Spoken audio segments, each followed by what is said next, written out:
This episode of the All About Pigeons podcast is brought to you by the National Pigeon Association. The NPA has been supporting Fanciers since 1920, promoting breeding, care, and appreciation of all breeds of domesticated pigeons through education, events, and community connection. They organized the annual NPA Grand National Show, the largest pigeon show in the United States, celebrating over 200 breeds and bringing enthusiasts together from across the country. Whether you're new to showing or a seasoned breeder, the National Pigeon Association offers resources, standards, awards, and camaraderie for everyone in the hobby. Visit npausa.com to learn more about membership, events, and how to get involved. And thank you to the NPA for supporting pigeon education and the pigeon community. Welcome to the All About Pigeons podcast, brought to you by the All About Pigeons nonprofit organization, which is dedicated to promoting education and promotion of the pigeon hobby. Every week, a listener requests to drive our conversations about all things pigeons. Join me, Philip Fry, as we learn and share stories about these incredible birds and this ancient hobby.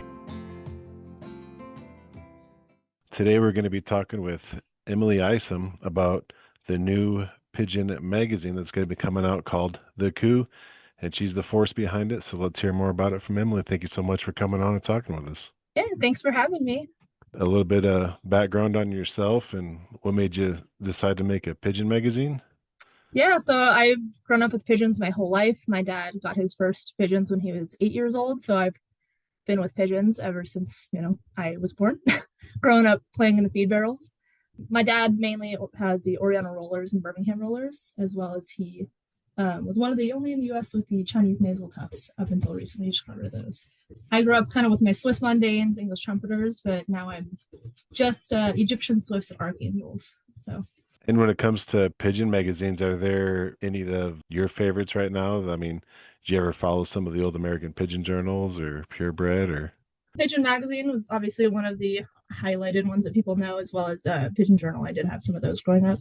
I remember going to like the shows and they'd have the raffles where you could like win all the old issues and stuff. So I was like, just wanting to win things when you're a kid. So I kind of grew up flipping through those and looking at all the pictures. Yeah, the American Pigeon Journal, that was a sad day when that one stopped producing, because that was the fact that people collect them and you can still flip through and find so much great information in there. That was a really great publication. Yeah, there's not a whole lot out there for the fancier world anymore. So what was it that kind of drove you to decide to do this, and like what gap do you hope that this fills in the hobby? Yeah, so it's kind of going back to, the pigeon world is not large to most people in the world, right? You bring up pigeons, and they're like, "What? Why pigeons?" I have that conversation all the time with work. Oh, I need these days off, but why? For a pigeon show? Nobody knows what you're talking about, right? So I'm hoping that this magazine kind of bridges that gap, because there were all those like Pigeon Journal, American Magazine, all those prints were great, and they did have a good big push, but not so much to people outside of the pigeon world, at least from kind of what I saw. So I'm hoping that this magazine kind of bridges that gap and makes it more accessible and like entertaining for people that aren't in the breed. Is this going to be open to all the different aspects, like racing, rolling, showing, genetics, or are you going to focus on one aspect of the hobby? It's going to be a big mix of all of them. Racing, not as much yet, because I'm not in the racing world. As pigeon people know, it's pretty kind of separated between the racing and the fanciers. So it's going to be more like show and fancier type, but there will be like genetic articles, personal articles for people, as well as like certain breeds, specialty clubs, all those types of things I want to cover. So you're talking about kind of reaching out to people that aren't really even aware of the pigeon hobby as well. So it would be something that you'd even say towards complete beginners in that way then. Yeah, I'm trying to make it kind of a one-stop shop for people that have been fanciers their whole lives. Maybe their parents are fanciers, their grandparents, as well as people that are maybe just heard about pigeons. They're like, oh, this could be interesting. So I want it kind of a combination where there's kind of an article in there for everybody, if that makes sense. That's the tough part about when it comes to promoting this hobby is a lot of it goes on within the hobby, which doesn't really do any good. A pigeon person talking to a pigeon person, well, they already know about the show that's coming up, sort of thing. But yeah, really getting out to somebody who doesn't know even about pigeon shows in general. I mean, that's a really good place to start outreaching for sure. Yes. How long have you been working on this to get it really started? And like, when did you first get this idea to do this and to get to the point where you are now? First got the idea a couple years back when I was at the Grand Nationals in Amarillo. I had been out of pigeons for a few years. I went to college, all that kind of stuff. And so I came back and went to the Grand Nationals and really just kind of, again, that gap kind of came back of like, not a lot of people know about this. That's when I first, it sparked the idea. And I kind of was like messing with it for like a couple months and then kind of just fell off again and didn't think about it for a while. And then just recently, actually, I was at the premiere show in Salt Lake City. And again, I was just like, it came back. I was like, I don't even know what reminded me of it. I was like, oh, what happened to the Coo idea? Like I had that all in my files in my Google Drive, and I was like, I forgot all about that. And so literally just then, a couple weeks ago, is when I ran with it. And I was like, you know what? Now's the time. If I don't do it now, when am I ever going to do it? So it's been a recent development. When are you looking to have your first actual issues published out and set up? Yes. So I'm trying to have the first issue out by this upcoming Grand Nationals in Oklahoma. So by January, I think 22nd, that weekend is when I'm hoping the first issue will be published. So real soon Okay. here. Very soon. And these are going to be print and or digital or just digital or So I'm looking to just do print as of now. oh, okay.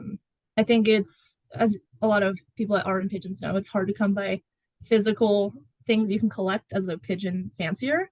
And I Right. think print is just kind of a cool way to do that. Just another thing that people can start collecting in the pigeon world. How often are you going to be doing the issues? Looking at quarterly right now, so 4 times a year, with options to buy either just single issues or for yearly subscribers. Okay, excellent. What about internationally? Are you going to do any sort of options for international customers? Yeah, I'll send them out a copy. Just Okay. pay the shipping. Yep, same thing. Looking to get it everywhere. I do have some people that have written some articles for me from out of the country also, which is kind of cool. Okay. Yeah, that's what I was wondering about if you did digital for the sake of, I know that there's a Canadian one that I think it's a racing one actually, and Okay. they do a digital one, and I think that's for the sake of all the international customers. But to be able to send a physical one out, I mean, that's pretty cool too, right there. Yeah, I want to try to make it so everybody can enjoy it in its true form. Okay. How are you taking like subscriptions and everything right now? Did you already have a website built and So I don't have a website right now. It's all through like Facebook and Instagram, or they can okay. pay through Venmo or Facebook Pay or however that way. Just it is a new thing, so I'm kind of just testing the waters, and if it blows up, then I'll look into getting a website then. But for now, yeah, just Venmo or Facebook Pay, things like that. Okay. So how can fanciers kind of get their loft featured or their articles in that magazine? Yes, yes, I'm always looking for people that want to write articles, so they can reach out through email, the Coo Magazine at gmail.com, or through Facebook at the Coo Magazine, or they can find myself on there, Emily Isom, and directly DM me through there, or Instagram, also the Coo Magazine. Okay. How does this? I'm so curious about like the publication process because I'll see, certain of the bigger specialty breeds clubs will do really nice bulletins and they'll be like a pigeon magazine in some ways. Like, what does that process look like? Like what you're going to be going through here. A lot of screen time. It's fun. I enjoy it. I like the editing part of it. So it's the hardest part for me right now is just getting people to write because like I have a few articles in there that I've written, but I don't want the whole magazine to be about me, right? I want it to be like a community fellowship thing, which is all about pigeon fancying is the fellowship. So I'm looking. It's really just me on the computer a lot. People send me their articles and their photos, and then it takes a lot of time to format that to make it look correct. So when it prints, everything has a nice flow to it. So You're like cover page one, page two, like you're editing every single one of those then. yeah, I'm doing every single one. It's going to be about 24 pages, or each side, so 12 pages. Oh wow. Okay. Yeah, but I'm doing it all. Wow. Yeah, that is a lot of work. Do you have other people on your team that are helping you with this? As far as the actual like editing and formatting of it, it's myself, but I have kind of partnered up with Nathan William Abbott Photography to Oh, pull in okay. his photography. It's not like standard, pigeon photos like they do for like show catalogs and all that, which is something I actually like because my whole purpose behind this magazine is to kind of make it new and something different and exciting when people see it, which I feel like Nate's photos really capture that with pigeons. Right. So I think it's a cool addition that we're kind of working together. He's, being super awesome. Like, hey, if you need any photos of certain birds, let me know and I'll get it to you. So I've been kind of partnering with him on that. Yeah, he's come on the show before and talked about his photography and the aspect that yeah, he doesn't do like the standard photo. He kind of captures the pigeons in different ways, which is really interesting. I love his calendars. It's what we Yeah, use all the time. They're beautiful yeah, pictures. I agree. Yeah. So that's cool. So he'll be doing a lot of the photography. That's excellent. So obviously editing. Mhm. What is like the biggest challenge that you've come into right now, now that you're really doing some work on getting this thing done by January?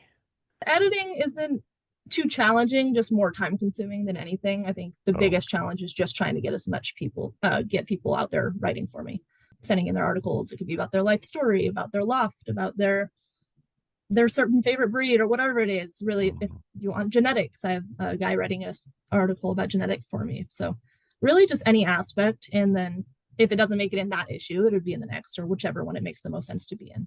Just looking for people that are willing to write for it. Yeah. Are you gonna do like themed magazines? Like so how Purebred will be like, hey, next magazine's gonna be on this breed, so send articles about that breed.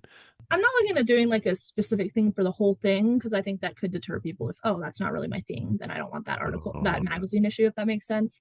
So just looking for different kind of themes and genres throughout the magazine, I think is kind of the way I'm going for it. So like right now, what I've got for this first issue is I have some genetics articles, I have some about certain breeds, and I have some about like people's life stories from around the world, which is I think neat. Yeah. So growing with this magazine, and I think it's great that you're gonna be able to do this internationally too, because I think that's what honestly the pigeon community needs more of an international connection with clubs and breeds and everything else. Where do you see this magazine at in like 3, 5 years from now? Hopefully still chugging along. I haven't really thought too far ahead. Like right now, for me, it's just kind of more of like a fun thing to do, just because I have the time to do it and the means to do it. If it takes off and it becomes something bigger, I mean, great. That would be awesome. But I'm also, trying to stay humble and realistic about it. You never know. Pigeons is a niche little It is. activity for people. So I'm trying to be realistic with that aspect. But again, if it grows, I mean, I'm right there growing with it. So hmm Are you going to be selling like ad space for different shows or clubs or yes, breeders? yes, I am. Yeah, ad space for Okay. whatever they want within obviously the pigeon community. So if they have their specialty club they want advertised, or if they're selling something pigeon related that they want advertised, we definitely do ads, different sized ads for different prices. So they can just contact me for all that information. Everyone has like their own different breeds and aspects of it too. So the racing community, there's the roller community, the pigeons as pets, that's a whole other thing. So this will basically be more of in the fancy show side overall then. Yeah, that's the world I come from. So Okay. I wouldn't really know what to look for when writing stuff about racing pigeons. So I don't want to put something out there that I don't know about. Trying to stick within what I kind of know. So yeah, more Right. that fancier side. That makes sense, yeah. What would be one thing that you would want all pigeon fanciers to know about your magazine? I would want them all to know that it's really cool. No, I'm just kidding. No, I think that again, it just comes down to fellowship. I think this is a big fellowship community of pigeon breeders, and I think that this magazine can connect them with a lot of other people that they don't already know. I know that I'm over on the West Coast here in Nevada, so I grew up like in the LAPC and the Utah Pigeon Club, and so I know all the names and faces from those clubs. But if I were to go out Midwest, I wouldn't know anybody, and which is crazy because the pigeon community isn't that big. So I want them to know that this magazine is going to kind of bridge those gaps between not only our country but other countries as well. Yeah, and that's something that we need to see more of too. Absolutely. And this is where I think the American Pigeon Journal, why it was so successful and people still collect them so much is because it was all these fanciers that were writing the articles. So it wasn't necessarily just like a book. It was written by one author, one person constantly just saying the same thing. And I think that's a really good aspect that you're on here too. And what Purebred does really well too is they'll have articles written by pigeon fanciers. That's something that's just super helpful, and it's always something, take it or leave it, try it. No one's word is ever just pure truth. It's always something that could help somebody else, who's could be struggling with a loft issue, a breeding issue. Sometimes, with the breed specific issues, I'll go through them and there'll be stuff that I'll still be able to take away. Of course, if it's a breed that I'm into, I'm really excited about that issue. That's always fun to Definitely. get to. Were you recently at the pageant of pigeons? I was there, yes. Oh, Just got okay. back yesterday. Well, that's a great place right there to talk to some people about submitting some articles. There's some top fanciers that go to that thing. Yes, there are. And I've talked to a few, so we'll see if they send in that article or not. Okay. Are you going to have like a table set up at the Grand National? I'm not sure. I'll have to talk to Johnny DeCarlo and all that when I get there. I am flying in, so I won't have a whole lot with me to Oh, set that up, okay. but I'll definitely have the issues with me. So I'll Okay. set them Well, up somewhere for people to. yeah, that's the important thing to have. Yes. And at the Grand National, I mean, I know you have the hard issues with you, but people that are there, will they be able to actually sign up like for the Yes. yearly subscription and everything there Yes. So too? I'll have a sign up sheet there as well as like my card so they can contact me that way if they don't want to pay right then. I'll also have Venmo option right there so they can, or cash either way. Okay. Do you plan on doing any sort of interviews with fanciers while you're there, or maybe later on down the line with your Yeah, magazine? I have thought about that actually. I haven't kind of figured out all the details of it yet, but I have thought that that could be an interesting idea. I do have some journalism background in my college days, so kind of Oh, pull that out of the woodworks. yeah, yeah, that'd be a good thing right there. What do they call it in the bulletins when they do like the breeder bios Mhm. and some of the club bulletins? Those are always really interesting to kind of get to know some of these top fanciers besides of just, oh, that's so and so's bird or so and so got Yeah. this championship and stuff like that. Those interviews are always kind of nice to get to know the breeder a little bit better Yes. as well Yeah. too. I Yeah. The mean, Nationals is the place to do it too. So, yeah, plus you got 3 days, and I think that they're changing it from Thursday, Friday, Saturday to Friday, Saturday, Sunday. So okay.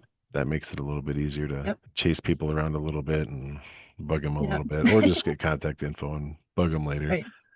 Throw my cards at them.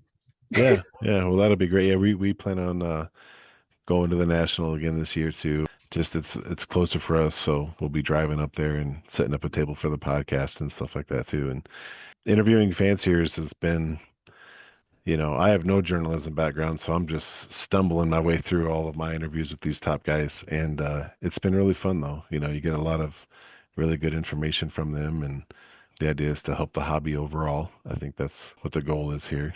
That is the goal. Get more Right. people into the birds. So you're going to get a lot of pigeon fanciers that are clearly going to subscribe. How do you plan on getting this magazine out to people who don't know anything about pigeons? The push is social media. I mean, as much as I dislike it sometimes, it is the Hmm. way to reach out to people that don't know anything about it. I've thought about maybe making a TikTok about it and just kind of showcasing the shows itself, not necessarily the magazine at first, but Hmm. just getting the word of pigeons and pigeon shows out there to kind of get people interested, and then kind of introduce my magazine from there too. As well as just sharing on Instagram, sharing on Facebook. All the shares help, comments, likes, all that kind of stuff is just going to help get it out there to other people. Even little things, hosting a club show at a park, Yep. instead of at a club member's house, where you really are open to just anybody walking up and, what kind of bird is that? And, you just get to be really out there. You get out of that echo chamber. Our hobby is Yes. really terrible about that. And then they Mm-hmm. wonder why we're not growing. We got to put ourselves. Yeah. So you're talking about sharing, not necessarily sharing another pigeon Facebook groups, just like generally putting it out there then. Yes. Just share it everywhere. Plaster the pigeons everywhere. It's the only way people are going to know about it. Yeah, that's great. That's really great. I mean, that's how you get new fanciers, people open up to it. Honestly, really kind of be a lobbyist for these birds. We've still got a lot of work to do with just the reputation Yes. alone, let alone Yeah. all the really fun and good aspects of it too. So Yeah. My boyfriend just got his first pigeon 2 days ago, so he's already hooked. nice way to go. Yeah. So where can listeners follow you, subscribe, go ahead and get set up to start getting some of these magazines? Yeah, so right now I'm on Instagram and Facebook at the Coo Magazine, and then also through email, the Coo Magazine at gmail.com. They can email me articles or just if they have questions, or again, just message me through either of those social media platforms with any questions, if they have photos they want to include, or any articles or advertisements, anything like that, just reach out. We'll go ahead and put all the links and stuff like that down at the bottom of the episode too, so that way anybody who's interested can click those, get set up with you right away. But this has been great, and I wish you the best of luck. And we need more of this sort of stuff. So really good luck with you in the future with it. And thanks so much for coming on the show. Really appreciate your time. Thank you so much for having me. This episode of the All About Pigeons podcast is brought to you by the National Pigeon Association. The NPA has been supporting fanciers since 1920, promoting breeding, care, and appreciation of all breeds of domesticated pigeons through education, events, and community connection. They organized the annual NPA Grand National Show, the largest pigeon show in the United States, celebrating over 200 breeds and bringing enthusiasts together from across the country. Whether you're new to showing or a seasoned breeder, the National Pigeon Association offers resources, standards, awards, and camaraderie for everyone in the hobby. Visit npausa.com to learn more about membership, events, and how to get involved. And thank you to the NPA for supporting pigeon education and the pigeon community. Thank you for listening to another ad-free, listener-requested episode of the All About Pigeons podcast. If you like the show and want to help it keep it going, as well as supporting your other pigeon promotional work, head to the website PigeonPod, that's pigeonpod.com. You can make a donation there. If you can't make a donation today, support the show by giving us a good 5-star review wherever you're listening to us at right now. That really helps the podcast and helps the algorithm get us out there to other people who might not know about Pigeon Podcast. If you have any episode requests, upcoming pigeon shows, competition results, or you want to be a guest on the show and just talk about some pigeons, or you have a shout out for a friend, shoot us an email at staff@pigeonpod.com. Thanks again for listening. We really appreciate your support. And remember, together the hobby thrives. Support each other and enjoy your pigeons.